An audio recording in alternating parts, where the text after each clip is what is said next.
So, flipped learning, is it any good? Could be. It really depends on your child. Like all educational philosophies, all educational practices, approaches, really depends on your child. Not all children are the same, you see. That's actually part of the problem in the education system in general. It's designed as a one size fits all approach. And because your child is different to other children, they may not get on with it. In fact, over 1 million children are not in education at the moment. Well, not properly anyway. They don't turn up every day. So flipped learning. Flipped learning, if your child is really self-motivated, if they are the sort of child that always does their homework, wants to get a top grade, probably is frustrated with the conventional classroom, waiting around for other kids to stop jumping around and waiting for teachers to just get on with it. If that's your child, then flipped learning actually is quite a good idea.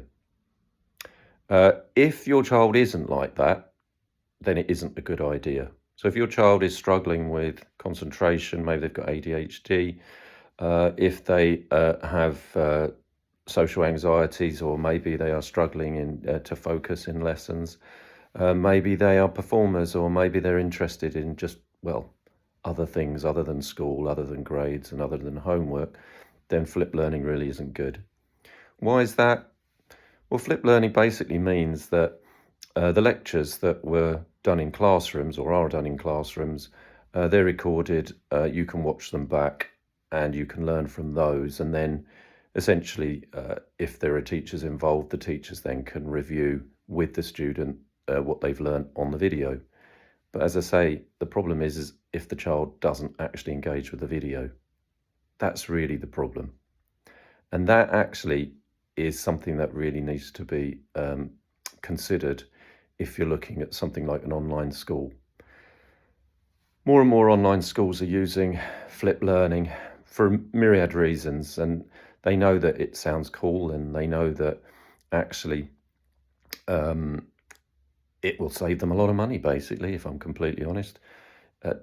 Offering live lessons is very, very expensive.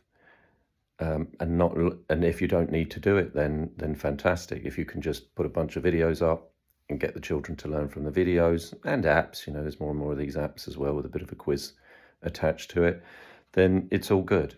So it's good. It's a good business decision, but is it actually a good decision for your child? And that's what you really need to consider if you're considering an online school. And as I say, think about what I said about the types of child that do well with flipped learning. And if your child's one of those highly focused, always does their homework, really wants to do well with the grades and get good exam results, then flipped learning absolutely could be a way. But you know what? Even for those kids, just think about it. Every day you're looking at videos and you're learning from videos. It's basically YouTube school. Okay, the teachers may make the videos, but it's still YouTube. It's still videos. And how many hours a day could you just watch videos and learn from videos? At some point, kids need other kids, even the focused ones, even the motivated ones. They need a social environment where they can make friends, where they can enjoy each other's company, where they can learn together, play together. And actually, if you're looking for an online school, then my suggestion would be to look for one where they have the optimum number of online lessons, where they can all get together and learn together. And yes, obviously the lessons are video recorded anyway. So the flipped learning thing, the advantage of the flipped learning is that you've got that video that you can learn from.